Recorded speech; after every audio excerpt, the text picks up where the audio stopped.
Red Lobster just shut down nearly 130 locations in a single year. The photos of those empty parking lots are going viral for a reason. But here's the thing, nobody's telling you Red Lobster isn't even the worst story on this list. There are 15 massive American restaurant chains right now that are quietly bleeding out. They're closing stores, filing for bankruptcy protection, getting sued, or watching their loyal customers walk away for good. Some of these names you grew up with, some of them you probably ate at last month without realizing the company behind them is hanging by a thread. I'm going to take you through all 15, from the ones limping along to the absolute worst case at. Number 1, I'll tell you exactly what's going wrong, what former employees are saying behind the scenes, and whether you should even bother walking through their doors again. Stick around, because the chain at the end of this list is one almost nobody saw coming. Let's start with TGI Fridays, because the fall here has been brutal. This was the original American casual dining chain, the place that basically invented the loaded potato skin and the flare-covered waiter shtick. At its peak, Fridays had more than 600 locations in the United States alone. Today they filed for Chapter 11 bankruptcy in November 2024. They've already closed dozens upon dozens of stores, with more shutting their doors every few weeks. Go on Reddit and search the chain and you'll see thread after thread from former servers describing kitchens running on skeleton crews, freezers stocked with food they wouldn't eat themselves, and managers told to cut hours to the bone. One ex-employee on our Kitchen Confidential described pulling appetizers out of bags that had been sitting in the walk-in for so long the labels were peeling off. Customer complaints on Yelp and Google echo the same thing over and over. Cold food, sticky tables, 2-0-minute waits for a drink in an empty dining room. The brand that used to define Friday night out in America is now a cautionary tale. The question isn't whether more stores will close. It's how many will be left standing this time next year. Number 14, Denny's. Yes, the diner that's been open 24/7 for decades is in real trouble. Denny's announced it's closing around 150 locations through 2025, citing what they politely call underperforming units. Translation: nobody's coming in at 3 inches the morning anymore.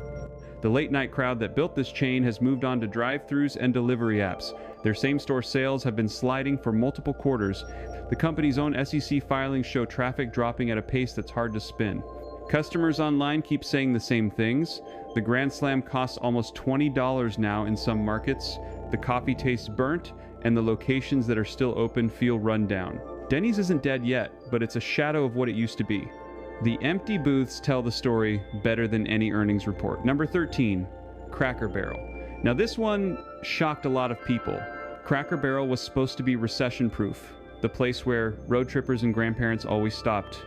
But the company's stock has tanked, foot traffic is down significantly, and the new CEO had to come out, admit publicly that the brand had lost its relevance with younger diners.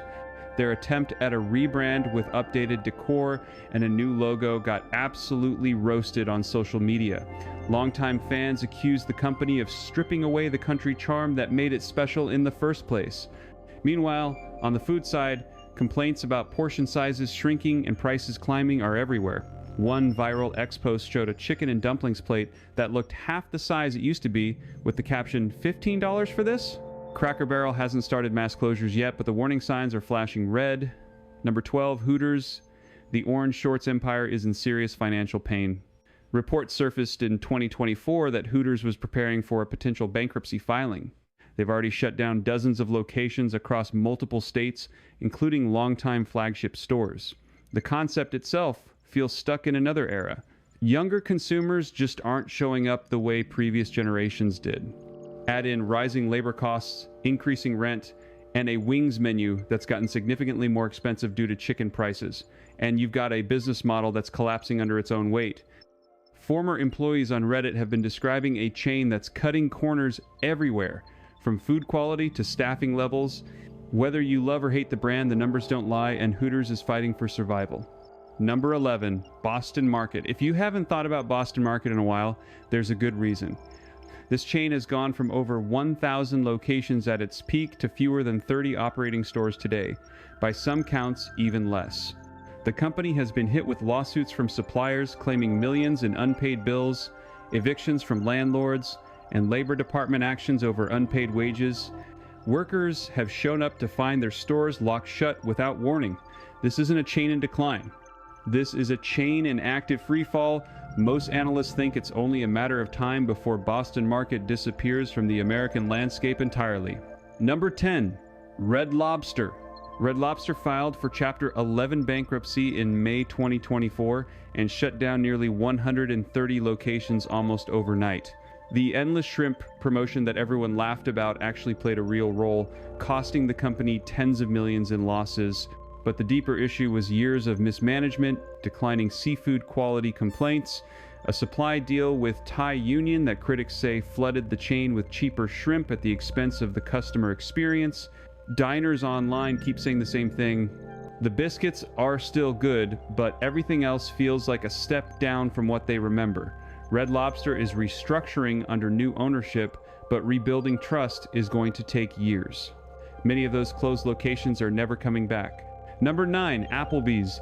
The neighborhood grill and bar has been closing locations quietly for years. Their parent company has shut down dozens of underperforming stores. Same-store sales keep slipping.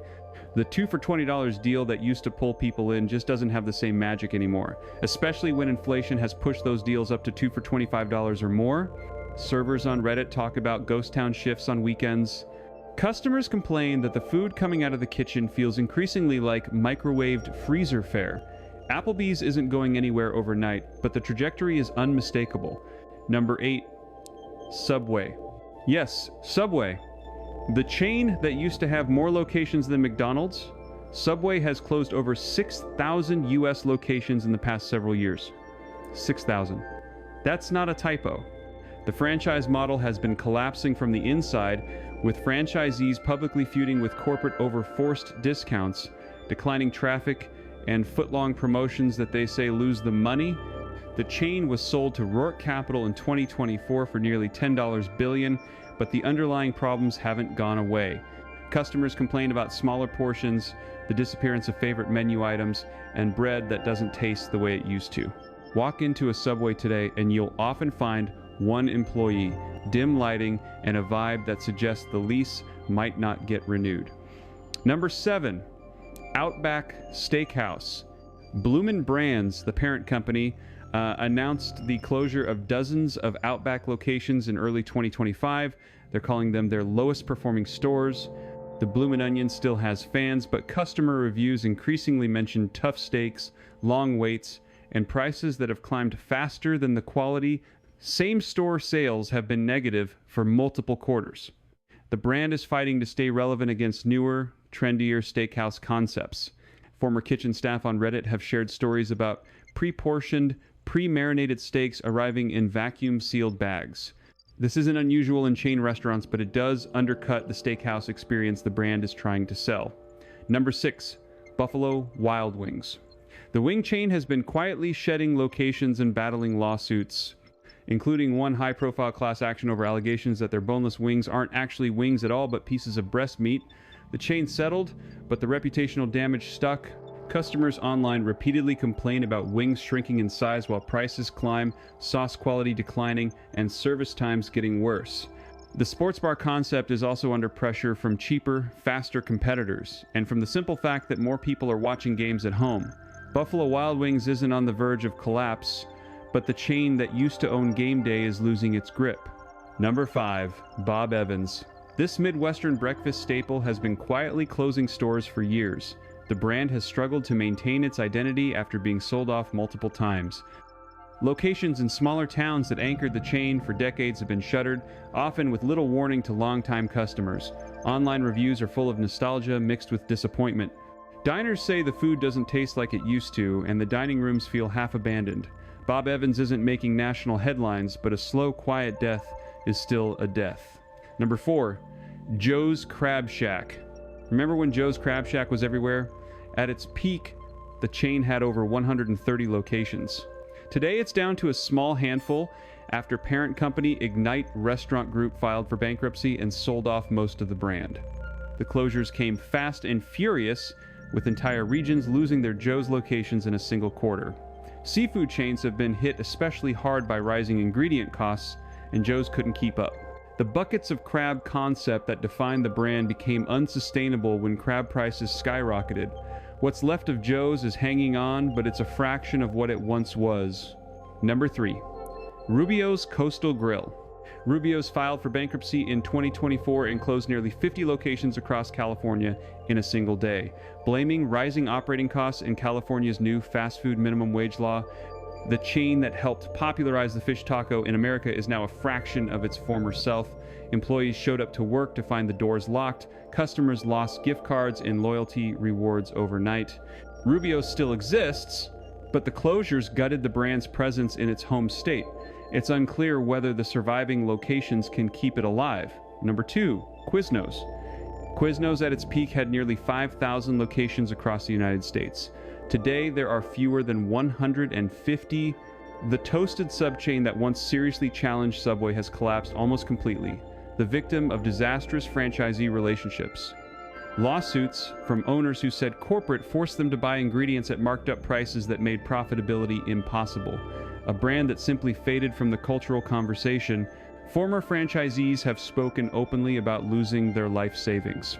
The few remaining Quiznos locations are scattered relics of what used to be a national powerhouse.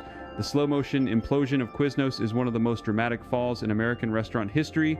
Most people don't even realize it happened. Number 1, Tijuana Flats. Now, you might not have heard of this one if you don't live in the Southeast, but the story is the most extreme on this list. Tijuana Flats filed for bankruptcy in April 2024 and closed around 40 locations in a single day, leaving employees stranded and customers stunned. But that's not why. It's number 1. It's number 1 because the pattern of unpatterned coming for so many of these other chains, mid-sized casual dining brands that grew aggressively in the 2000s took on heavy debt, watched their costs explode after the pandemic, and now can't generate enough traffic to cover their leases. Industry analysts have been warning that 2025 is going to be the worst year for casual dining closures in decades. The data is already bearing that out. Restaurants are closing at a rate not seen since the 2009 recession. The chains most exposed are the ones in this video. So here's the takeaway. If you've got a favorite chain on this list, this isn't the moment to assume it'll always be there. Loyalty programs, gift cards, even basic dining experiences can vanish overnight when a chain files Chapter 11. The smart move is to pay attention to which locations near you are still busy, which feel like ghost towns.